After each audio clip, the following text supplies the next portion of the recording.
सपनों को पाने की चाहत मेहनत को अपना साथी बना ही लेती है।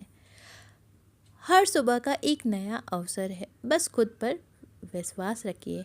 हार मानने से पहले एक बार और प्रयास करने की सोचो। जो रास्ते से नहीं डरे वही मंजिल तक पहुँचे हैं।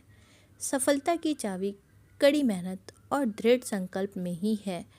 खुद पर यकीन रखो, दुनिया भी तुम्हारे साथ खड़ी हो जाएगी। छोटे कदम भी बड़ी मंजिल की ओर ले जाते हैं। आत्मविश्वास ही सफलता की पहली सीढ़ी है। मुश्किलें सिर्फ परीक्षा होती है। सफलता के लिए तैयार हो जाओ। जब तक आप खुद हार नहीं मानते, कोई भी आपको हरा नहीं सकता। सपने वो नहीं जो हम सोते वक्त देखते हैं, सपने वो हैं जो हमें सोने नहीं देते। रास्ते कभी ख़त्म नहीं होते, बस चलने का हौसला होना चाहिए।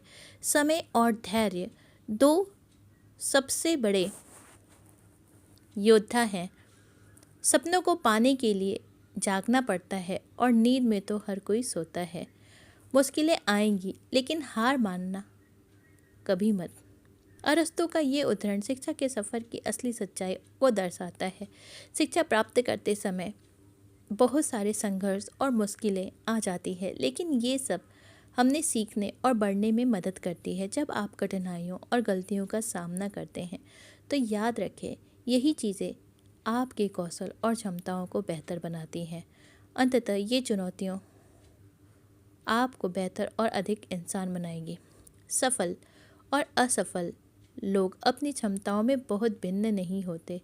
वे अपनी क्षमता तक पहुंचने के लिए अपनी इच्छाओं में भिन्न होते हैं। सफल और असफल लोगों के बीच का मुख्य अंतर ये है कि सफल लोग अपने लक्ष्य को प्राप्त करने के लिए दृढ़ और मेहनती होते हैं। वे अपने सपनों को पूरा करने के लिए पूरा ध्यान लगाते हैं और लगातार प्रयास करते हैं। वहीं असफल लोग अक्सर अपने उद्देश्यों को पाने के लिए उतनी मेहनत या दृढ़ता नहीं दिखाते। सफल होने के लिए सबसे पहले आपको अपने लक्ष्यों पर ध्यान केंद्रित करना होगा और उन्हें पाने के लिए निरंतर प्रयास करना होगा, क्योंकि कड़ी मेहनत और दृढ़ संकल्प ही सफलता की कुंजी है। महत्वपूर्ण बात ये नहीं है कि हर बच्चे को पढ़ाया जाना चाहिए, बल्कि हर बच्चे को सीखने की इच्छा दी जानी चाहिए। जॉन लुबॉक ने ये उदाहरण शिक्षा के पारंपरिक तरीकों के खिलाफ एक नई सोच पेश की है। उनका कहना है कि बच्चों को सिर्फ कुछ खास विषयों को पढ़ाना ही ज़रूरी नहीं, बल्कि उन्हें सीखने की इच्छा और जिज्ञासा देना ज़्यादा महत्वपूर्ण है। शिक्षकों का काम सिर्फ कक्षा में पढ़ाना नहीं, बल्कि ये सुनिश्चित करना भी है कि बच्चों में ज्ञान प्राप्त करने की उत्सुकता बनी रहे। जो कोई भी अपने जीवन में एक बच्चे की मदद करने के लिए कुछ भी करता है, वो मेरे लिए नायक है। फ्रेड रोजर्स के ये शब्द बताते हैं कि शिक्षण सबसे महान और निस्वार्थ पेशों में से एक है। शिक्षक अपने साथ छात्रों को बेहतर इंसान बनाने और अच्छी शिक्षा देने के लिए कई रचनात्मक और नई तरीकों का उपयोग करते हैं। शिक्षकों का प्रयास होता है कि वे छात्रों को व्यवहारिक और नैतिक ज्ञान दें।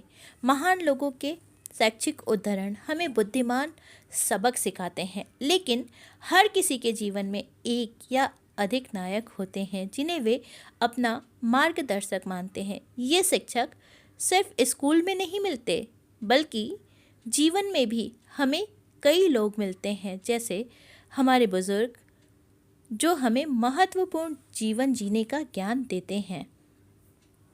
जो हम खुशी से सीखते हैं उसे हम कभी नहीं भूलते।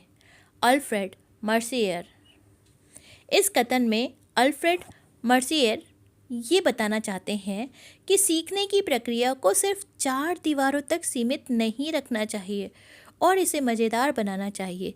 सीखना केवल एक तरफा प्रक्रिया नहीं है। छात्रों और शिक्षकों दोनों को एक दूसरे के साथ बातचीत करनी चाहिए।